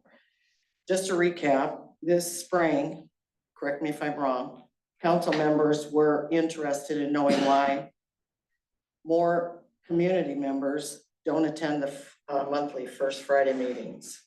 By the way, I tracked the launch of the First Friday back to February 2023, but we may have begun that earlier. So that, I was able to track it back that far. As I recall, the reason for the First Friday gatherings came about was in response to a resident's, or I have plural, residents' feedback expressing that they would like more opportunities for a back and forth or a Q&A on some topics. Since that format, that's outside of the rules of order of the monthly council meeting, council came up with a periodic meeting with more of an unhurried conversation format. Council opted for one Friday per month with 2 counselors attending. I've attended most of those meetings. I think I'm correct in saying that most First Fridays were attended by just one person. I enjoyed myself. And on rare occasions, there was 2 or 3 others. So it wasn't a popular thing to do, but after a number of Fridays, an effort was made to utilize the time in part by reviewing some of the, I believe it was city codes, to see if any of those needed to be updated.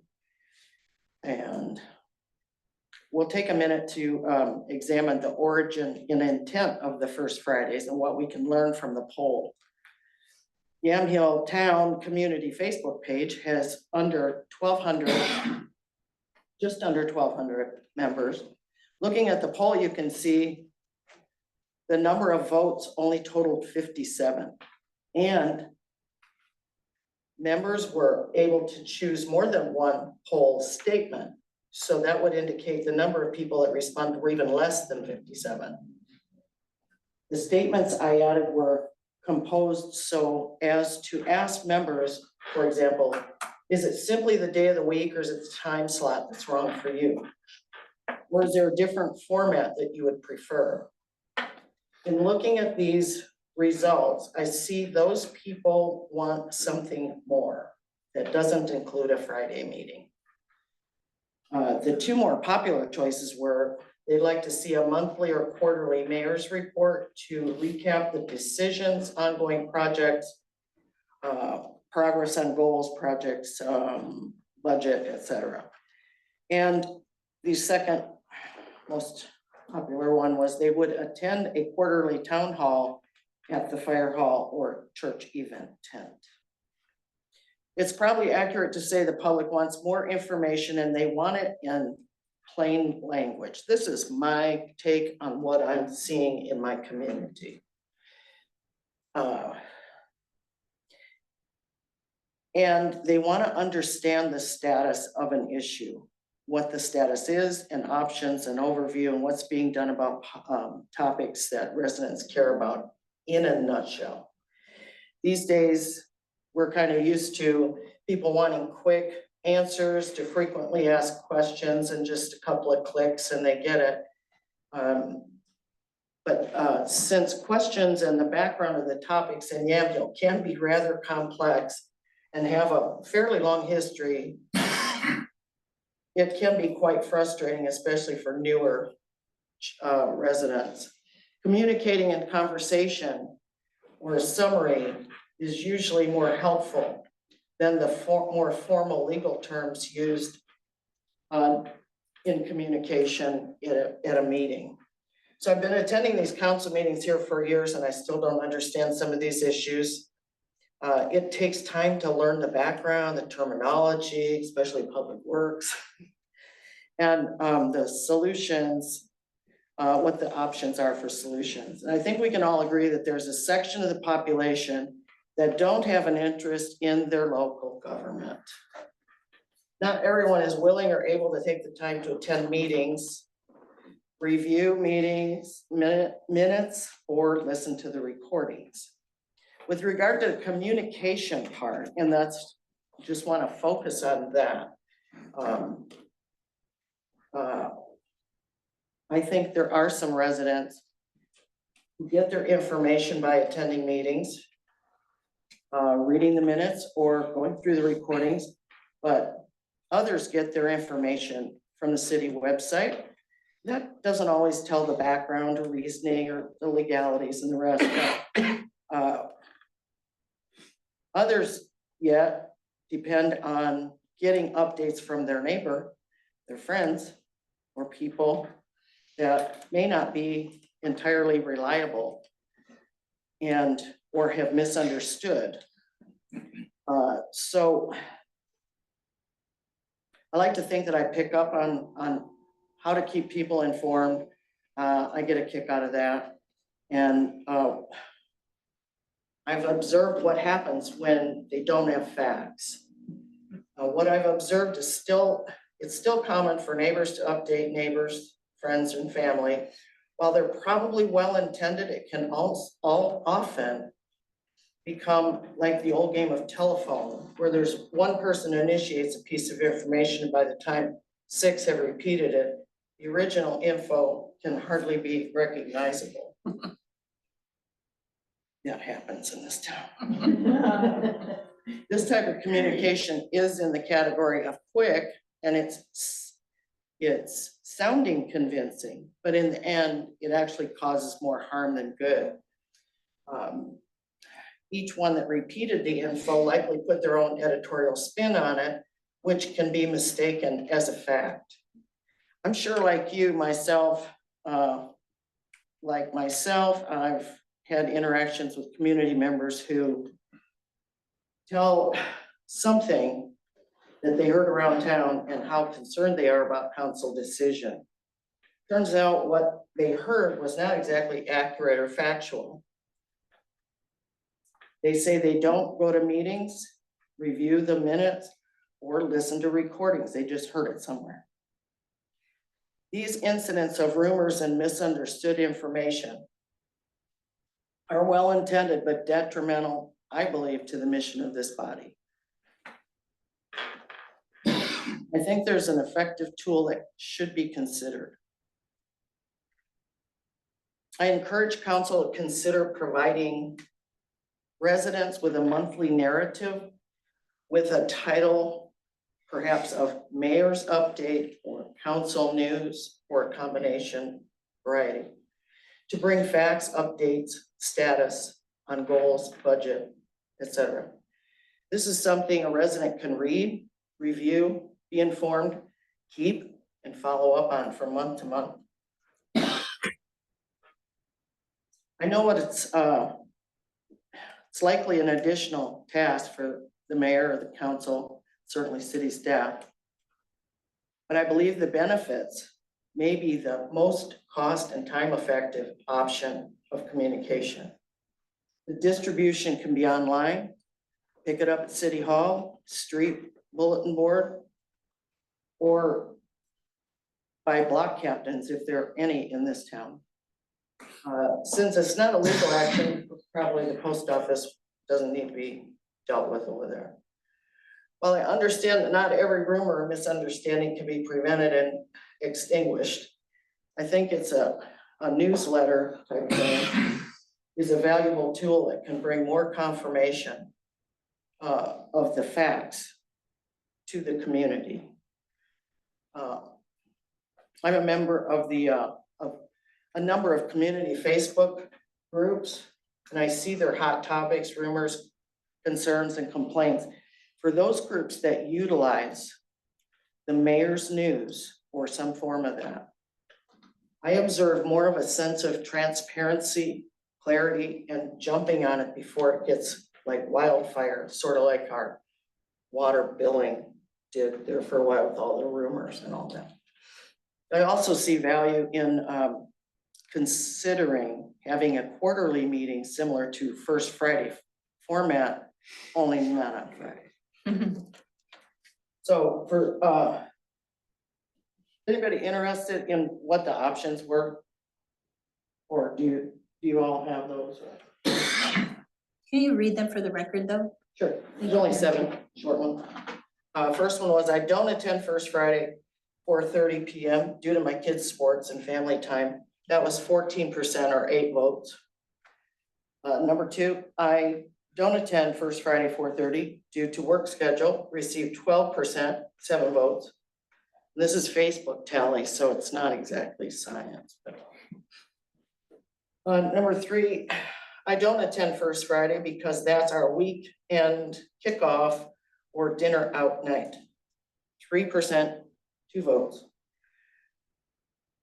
I would attend First Friday type informal format if it were on a different day and time. Received 9%, 5 votes. I would attend, number 5 is I would attend a quarterly town meeting at the Fire Hall Church event or Beulah Park, where we can gather as a larger community to ask questions of elected officials, listen to answers, hear the residents' ideas, and offer feedback. Received 19% and a whopping 11 votes.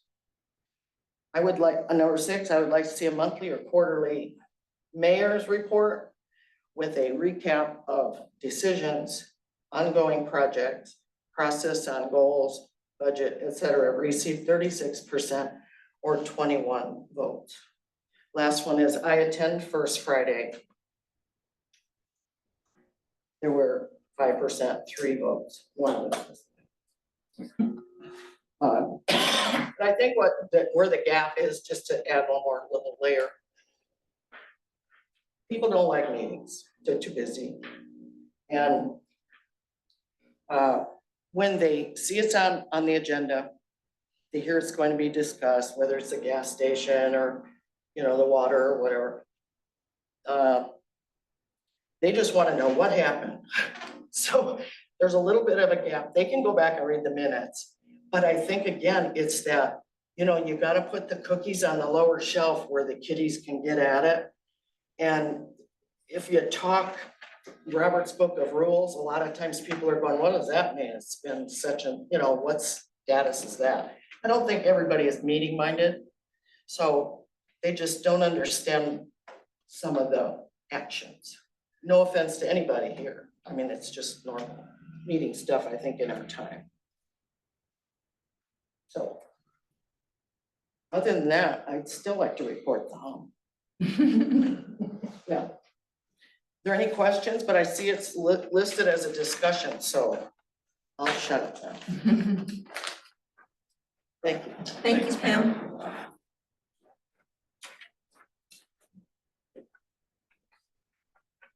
I don't remember if, so when we first brought up the idea of First Fridays, I don't remember if I posed the alternative of like a newsletter type thing, or if I was just thinking of that, and just kept it to myself. But that was like a second idea that I think when I ran across the idea of like a First Friday type thing. I don't even remember how I came up with that or how we ended up with it. But anyways, I feel like having a newsletter nowadays would be very easy to format and put together with AI. If you just feed it all the stuff we talked about today. Like, it will look good and distribute and I mean, it would be perfect. You Is still have that to put a little work into it. Project you're volunteering for? Yeah, I'll try. Okay, so there's an option. All right. I'll do a draft. Using today's council meeting as kind of Yeah. interesting, good. Anything else? But you're right, when we first when we first created First Fridays, it was in response to people who were doing public comment and weren't getting discussion or feedback or input at that time. It was just public I remember we had a comments. survey Yeah.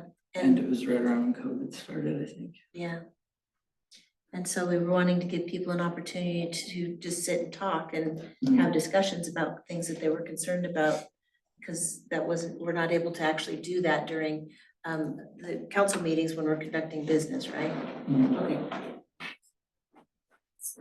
So the newsletter is a great idea, but it does not promote that whole discussion. Yeah, as far as the discussion part goes, I kind of liked, I mean, I don't know, I wasn't there, but I liked how Shelley said that they walked down to the bar and grill during the First Fridays thing, like not even, you don't have to like announce yourself, but just going out and running into whoever you run into over there. As long as they're willing to say hi and chat. I kind of like that idea rather than like Pam said, reviewing code. Yeah, the reviewing code was a little boring, but Yeah, it's not that be a quote and whatnot. that was just to keep us busy because nobody showed up. Yeah. I was there instead, there you go. Yeah. Okay, any other thoughts? No? Counselor Corrigan? Yes, I like the newsletter. I would like to, I think it would be kind of cool to have a quarterly town hall, maybe 3 times a year, 4 times, I don't know, maybe not quarterly. But, and maybe just add things like as an agenda of things that are upcoming, like ideas, things that we could talk about. So if it was a big public works thing, then Jason could be there. And then they could ask the question, because there's very clearly a lot of questions today for Jason. So maybe that would be a neat thing where it wasn't just a counselor and a mayor or a president and a counselor. But we could have just certain things that were kind of big happenings in the city. Where they could be addressed by the people that were in charge of that. Isn't that what we kind of do here on a monthly basis rather than quarterly? Well, I think that it says what we do here, but I mean, there's a lot of questions about the water. And so we could do that, but maybe we could have, if we're going to do that, I think then there would have to be, this is the topic that we're discussing this week is water with, and we're having Jason. So maybe it doesn't even need to be 2 counselors, maybe it can be you and Jason or me and Jason, whatever. And go just, you could even cruise through topics that way. Okay, you know, where I it like wasn't a, you know, a multiple hour thing, but maybe it was just an hour with Jason and an opportunity to ask questions just on public works for the day, so kind of topic driven. topic driven. And if, you know, we do 3 public works meetings, if it's me and Jason drinking coffee, then maybe we, rethink it, Okay, all right, something like that. I like it. What's the Staff? Catchphrase of Fridays, the first Friday, other one at work would be a third Thursday, right? Third Thursday? That's the only other catchphrase for That the. is the. Yeah. It's Taco Tuesday, Talking Tuesday? taco. That's Just eat no. tacos. That's. Okay. I think if we had tacos, people would show up.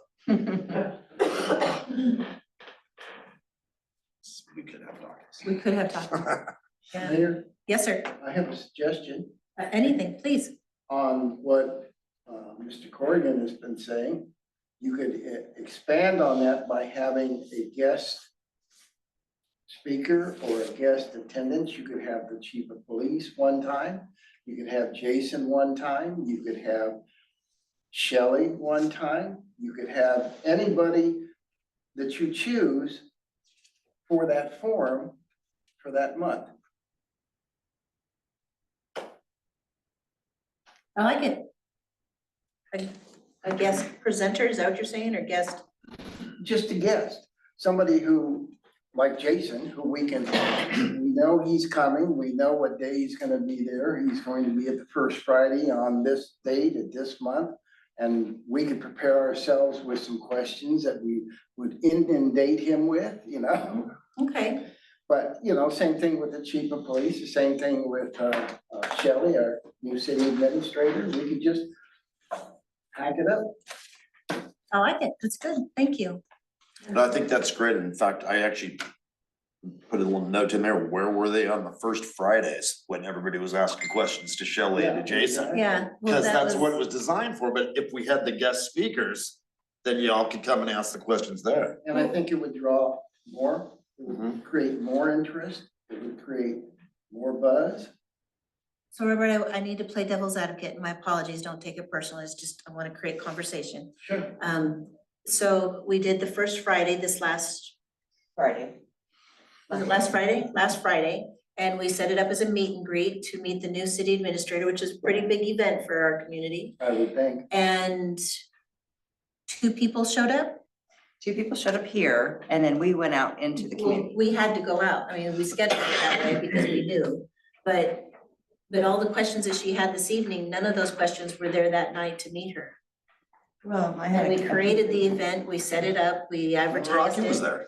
Rocky was there, yeah, that's one of the 2 people that was there, And I have thank it. you, Rocky. And I had every intention of being there and it just went. And I'm not trying to say, I'm not No, trying no, to scold but- anybody, no, but I I'm just understand. saying, we created the event Yeah, well, and, it will be what it will be. Maybe nobody wanted to talk to Shelley on coffee. No. but everybody did this evening, everybody was very Yeah. gracious about speaking and asking questions this evening that they could have asked last week, right? But maybe that's why we So- put the topic attached to it. I think Friday's your day, that's your problem day. Is Friday the day, you think? Yep, I think so. Everybody at the end of the week, I am done on Friday afternoon. I'm not coming down to a meeting. That was one of the reasons we talked about. She said, well, it's Monday or Friday, Tuesday. it's hard to get people to come. I said, well, let's go to where they are. And so we went to the Hill Barn Grill, which there weren't that many there yet. 'cause Well, it wasn't late enough in the Was evening, dark. the fire But we hadn't started stopped in the yet. businesses and introduced to the business owners along the way. So it was, I met about It worked 10. out good. And I'm not stuck on the day of the week. It could be any day of the week. Well, I think we chose Friday because there's meetings every other night of the week, Mhm. and so we didn't, there was no opportunity to create a whole nother meeting. Can I change the topic? No, I I'd got, like to Jenny wants to add- say something. I think it's wonderful, like it's a great gesture to have the opportunity for people to come. And as you can see, it's always the same people who attend. And so to add an additional burden onto all of our city leaders to have like, whether it's once a month or once a quarter, it's gonna be the same people. And so I think that a newsletter would, because rewinding slightly, a part of this is because there were people complaining like, oh, we don't know what's going on, and how, you know, you gotta feed it to us. So then you try to provide these opportunities and then it's still, so I would not want to see you guys like bend over backwards to come up with something completely new that, gosh darn it, you know, they didn't show up. And so I think a newsletter, you could fill the need of like, okay, you're asking, here's the deal. And I think if you can easily like translate all of the information that came up at the city council meeting or the planning commission meeting, whatever, okay, here it is in easy to digest bullet points, it's out there, you post it, it's there. And so people, you know, people have got to take their responsibility as citizens. Like, if you wanna know, get up, you know, take some responsibility and read it. So I think that a newsletter could like do it. I think it's great to have the opportunity to like to go out and talk to people. And so that's some of the things like we're talking about, like how to get input from the community on these projects and grants and all this stuff. And sort of like go out and meet people where they are. I think that's how you get people there, because you find them, and they're, to get people to come here, it's not always gonna happen. So just kind of like brainstorming here, and then another like. No, I'm side glad you thought. are, and again, just my devil's advocate, sorry, Yeah, is because we've got a history of this experience, right? yeah. So we put a newsletter out there, but there's no discussion in it. So they get information and they interpret it as they interpret it, and then they share information, but they may not have, you know, all the details that go along with that. So there's always that concern is, will that create more misconfusion, or will it help answer questions? Because there's no discussion as part of that. They're just taking in information and interpreting it as they deem. So I like the idea. I'm just trying to figure out how we can manage it, that it's gonna be, that it's not gonna create more problem or more confusion or more, Mayor, may I? we wanna create more interest, more, May I yes, please, interject? please. If the council directs staff, what we could do is, maybe you have background in this, create a template for a newsletter that we can easily fill each month with summations of discussions from council meetings and other events and relevant information that we can then post on the website and put out to the community. And then when issues or major events arise, we can create a town hall around a subject matter like water or a Doug Brooks type planning meeting or something along those lines, and then create a town hall as needed rather than on a regular schedule, just to fill that schedule with things. That's one option. No, I like your option, and I'm hearing all of them. I'm just thinking of all that goes behind that. And so a town hall is a great idea. I've been wanting to do another town hall for like 3 years now. And to, you know, to follow up with the water, we did a water town hall, I think it was 3 years ago, and I wanted to do a follow-up town hall on the water. And it's a time commitment from staff to prepare for those. And it's asking a lot to put another task, another burden, and if we were to do that quarterly, that's. Well, that's what I'm saying. We wouldn't necessarily have a schedule for them. It would be as the need As needed, arises okay. based on like when you're gonna have a Doug Brooks planning meeting, or there's a major discussion around water development or parks plan or something like that. And there's a need for it versus a regularly scheduled one. Okay. Okay. I So like it's it. topic driven rather than These are all scheduled. definitely good things, and I want to see something, I want to see something work. Because then that allows the discussion around the topic that people are discussing. And then in the meantime, they're getting regular information. Okay. And Mayor, if I may also, that, Please. you know, because Jason, myself, we have come to the Friday meetings and when it's just us. And it's, to us, it's been productive, you know, for us, but it'd be obviously more input from the community would be great.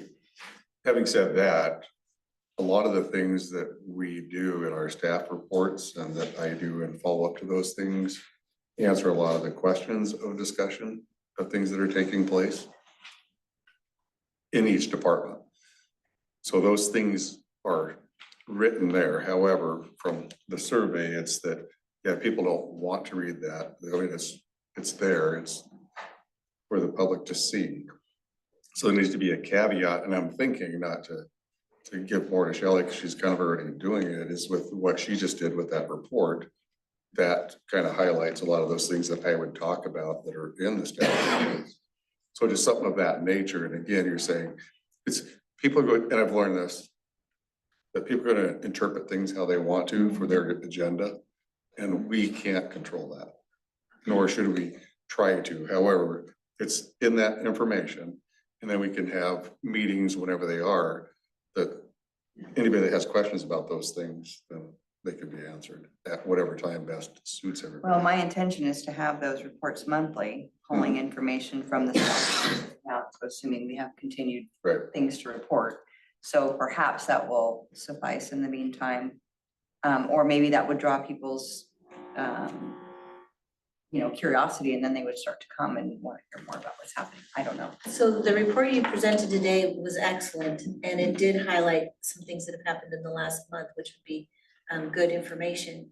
And we could post that presentation on the website, and then it can be seen by whoever chooses to put it on the city Facebook page, so they can also access it there. And then I'm sure Pam would share it to her page, and so it could be accessed there. If that's something you want to maybe start doing, that may be an option for the moment until we either find a better. I'd rather see it in a different format if it's going to be posted publicly than a PowerPoint presentation, because that's more for this format. So we'd have to think about thinking that. like picking stuff from like the reports and your presentation and stuff, and like making a nice collage of things into what you would. Like the newsletter Yeah, idea. yeah. I think if there's just a template, we can just plug stuff in every month. It Yes. shouldn't be burdensome. That's what I'm trying to eliminate. Yeah, is no, 'cause additional we definitely burden. don't need, extra work for that. Yeah. But it is probably important to, I mean, that's however you direct staff. Someone could make crossword puzzles to include. That would be good. That would be very Take good. an excerpt of this session and post it, like your presentation. You could cut that out of this video and make it. Yeah. Good discussion. We'll brainstorm some more.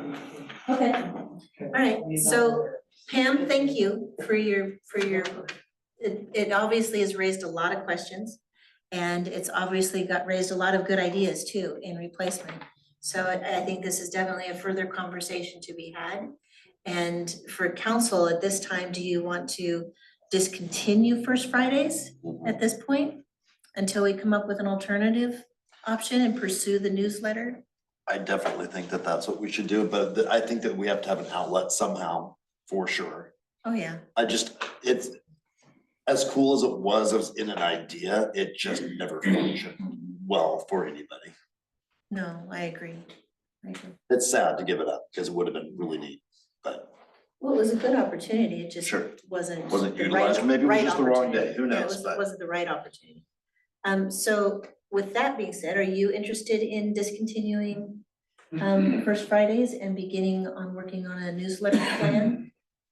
Yeah, I can do that. I mean, if everyone else agrees, I'd be fine with continuing, because it still seemed valuable, like, I don't get a lot of time to like one-on-one with Kay or you outside of these meetings, so like that part is valuable, and we've met some people that I've never met before, like randomly stopping by in the past, and I like the idea of I enjoyed like that too. going actually out if we were going to continue it.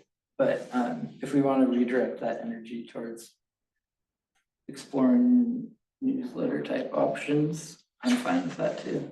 Maybe when we incorporate a newsletter, maybe at some point we can also incorporate a First Friday-like event where council members take the newsletters and pass them around the Yeah. community, Okay, potentially. yeah, And that way it gets us out and it gets the newsletter out and the opportunity for questions. I don't know, we'll pursue this. Because it was your idea and I'm kind of pawning it off on you, my apologies. Will you work with Shelley to kind of facilitate the thoughts and the Yeah. process to develop what you can? Shelley, are you interested in that as well? Yep. Thank you both. Yeah. And then let us know how we as a council can support you in this, Okay. please. Very cool. I'm excited. I'm really anxious about seeing. Thanks. Are you okay with that? I think it's great. All right, Have it ready at this tomorrow. point in time, Andy, we are discontinuing First Fridays. Yay. Pam, I'm so grateful for your dedication, though. We can always count on you. You made it worth coming down here and sitting, hanging out. It was fun. I always had a good time. All right, and will you make an announcement on the city page or on Facebook that that's no longer happening, but other communication options are in the works? Perfect. Thank you very much, Angie. That handles your next item. Well, it does. There will be no July 5th, First Friday meet and greet, and there'll be no Kay or Mercy Jensen in attendance. And with that being said, we have some new City Hall hours. City Hall will now be opening at 9 instead of 10 on Monday through Thursday, and will be closing at the usual time at 5 p.m. City Hall is still working on Fridays. They're just not open for traffic on Fridays. But if you need anything, you can just call or knock on the door and they'll do what they can to help you out. Available by appointment. They're available by appointment. Thank you. Is there anything else from council? Anything else from staff? Robert, is it quick? It is. Okay. So as the newest member of the Water Advisory Committee and my two constituents here, we ask that the first water advisory meeting be set for the 19th of this month. July 19th? June. June 19th. Oh. The Water Advisory Committee will not be starting until July. Okay, so That's first of the this third Wednesday. next fiscal year. The third Wednesday in July then. Is that Derby Day week? It is. Which is why I'm questioning it. Yeah, no, we need to do it before the end of July. So, What about the first part of If I July? may, I was gonna reach out to everyone and work on getting a date and Thank time you. set up. So I can reach out and we can discuss it Yeah. via email. Okay, so it'll be starting in the next fiscal year, which is after July 1st, and nowhere near Derby Days. Okay? Other than that, okay, Angie will be working with you to find a date. all right. well, thank May I you. get a motion? I move to adjourn. We are adjourned.